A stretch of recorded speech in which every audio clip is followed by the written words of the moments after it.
ఆంధ్రప్రదేశ్ ఉప ముఖ్యమంత్రి జనసేన అధినేత పవన్ కళ్యాణ్ చేసిన వ్యాఖ్యలు రాజకీయ వర్గాల్లో చర్చనీయాంశంగా మారాయి. ఈ వ్యాఖ్యలపై తెలంగాణ జాగృతి అధ్యక్షురాలు కవిత తీవ్ర ప్రతిస్పందన వ్యక్తం చేశారు. ఎల్బీ నగర్ లో జరిగిన కార్యక్రమంలో పాల్గొన్న ఆమె పవన్ కళ్యాణ్ చేసిన వ్యాఖ్యలు తెలంగాణ ప్రజల భావాలను దెబ్బతీసే విధంగా ఉన్నాయని ఆరోపించారు. తెలంగాణ ఉద్యమం కోసం అనేక మంది తమ ప్రాణాలు అర్పించారని, ఈ భూమి త్యాగాలపై నిలబడి రాష్ట్రం ఏర్పడిందని గుర్తు చేసిన కవిత, ఆ ఉద్యమం ప్రారంభం నుంచి పవన్ కళ్యాణ్ తెలంగాణకు అనుకూలంగా వ్యవహరించలేదని విమర్శించారు. కోనసీమ సమస్యల నేపథ్యంలో పవన్ కళ్యాణ్ చేసిన తెలంగాణ నాయకుల దిష్టి కళ్లతో కోనసీమ పాడైంది అనే వ్యాఖ్యపై ఆమె తీవ్ర ఆగ్రహం వ్యక్తం చేశారు. తెలంగాణ ప్రజలు ఎప్పుడూ ఇతర రాష్ట్రాల పట్ల ద్వేషంతో వ్యవహరించారని, వారి మనసు పెద్దదని పేర్కొన్నారు. తమ ఆకాంక్ష ఎప్పుడూ రెండు రాష్ట్రాలు సమానంగా అభివృద్ధి చెందాలని మాత్రమేనని కవిత స్పష్టం చేశారు. తెలంగాణ ఏర్పడి 12 ఏళ్లయ్యాయి.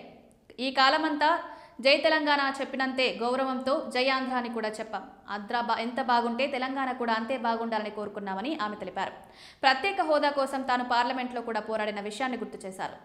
ఇంకా మాట్లాడుతూ తెలంగాణ ఉద్యమం ఎప్పుడూ శాంతియుతంగా సాగిందని, తమ ప్రజలు ప్రాణత్యాగం చేశారు గానీ ఏ పరాయి రాష్ట్రంపై ద్వేషంతో ప్రవర్తించలేదని పేర్కొన్నారు. మేము ఎవరినీ కిందకు లాగాలనుకోలేదు, మా పక్క రాష్ట్రం కూడా బాగుండాలని కోరుకున్నామని ఆమె చెప్పారు.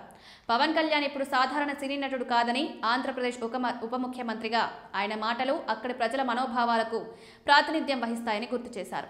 ఈ కారణంగా ఆయన మాట్లాడే ప్రతి పదం బాధ్యతతో ఉండాలని, తెలంగాణకు లేదా ఏ ఇతర ప్రాంతానికి అపార్థాలు కలిగించేలా వ్యవహరించకూడదని సూచించారు.